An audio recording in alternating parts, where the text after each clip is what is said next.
Satrio Piningit menurut Al-Quran.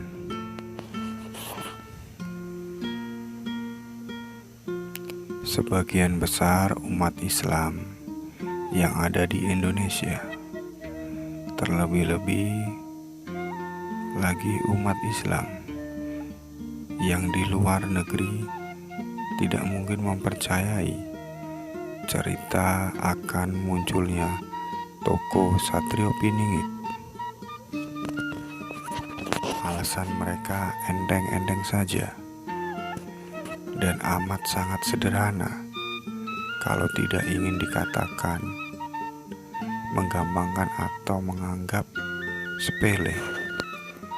Mereka tentu akan mengatakan kalau cerita itu tidak ada dasarnya, hadisnya, dan tidak ada ayatnya dalam Al-Quran. Apalagi Satrio Piningit hanyalah ramalan joyo-boyo. Dalam visi Islam, haram hukumnya mempercayai ramalan. Bagi umat Islam keturunan Jawa, mereka bersikap lebih moderat dan santun karena takut kualat pada leluhur. Mengingat ramalan joyo-boyo ini sudah berusia ratusan tahun dan dipercaya oleh leluhur mereka.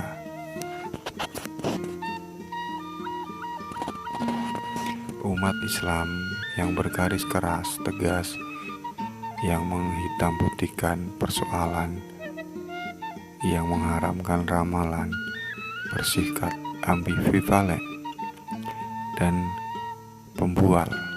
Mereka mengharamkan ramalan, akan tetapi menghalalkan prediksi.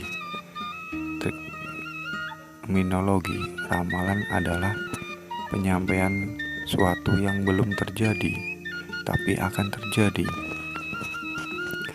Makna kata prediksi atau perkiraan tidak ada berbedanya dengan ramalan. Prediksi atau perkiraan dapat diterima oleh umat Islam karena rentang waktu kejadiannya relatif singkat. Meski prediksi atau perkiraan bermakna ramalan juga.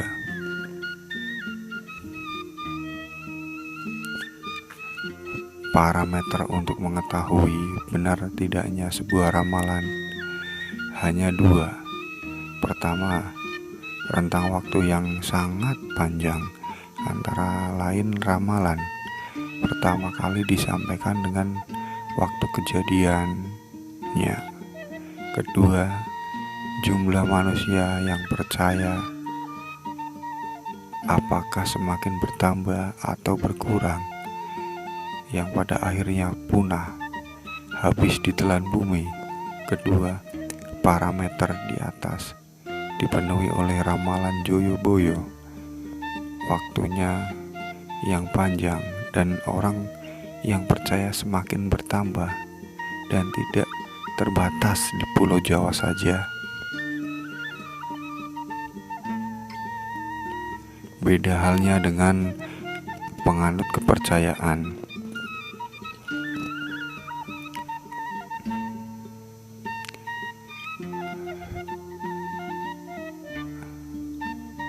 Telah melakukan penelitian dan menyimpulkan bahwa aliran itu menganut paham animisme yang bersumber dari ajaran Lagaligo.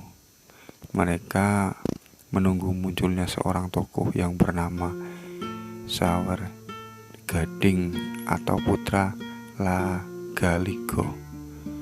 Untuk yang kedua kalinya, pemimpin spiritual mereka disebut Uwak. Semua pengikut tunduk pada perkataan Uwaknya. Aliran ini juga meramalkan dan meyakini akan muncul seorang tokoh penyelamat. Kepercayaan ini sudah berusia ribuan tahun lebih, dan pengikutnya sekarang tinggal beberapa ratus kepala keluarga saja karena parameter kedua tidak terpenuhi, maka kami kesampingkan ramalan mereka tidak memenuhi syarat untuk bisa dijadikan rujukan dalam mencari kebenaran sebuah ramalan. Kiamat adalah peristiwa yang belum terjadi, akan tetapi sudah lama dijanjikan.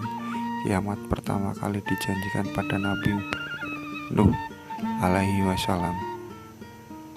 Janji kiamat masih berlaku sampai hari ini, dan entah sampai kapan.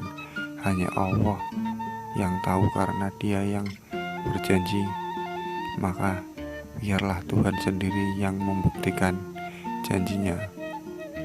Janji Tuhan sifatnya pasti. Umat Islam dan Kristen meyakini janji Tuhan karena janji itu terdapat di kitab sucinya, sedangkan Hindu, Buddha, dan Tionghoa Ju bersifat moderat karena janji itu tidak terdapat di dalam kitabnya. Joyo-boyo bukan Tuhan, karena itu kebenaran yang disampaikan menggunakan kata ramalan, sebab hanya kata itu yang pas digunakan untuk membedakan dirinya dengan Tuhan, meskipun apa yang disampaikan sama-sama mengandung nilai kebenaran.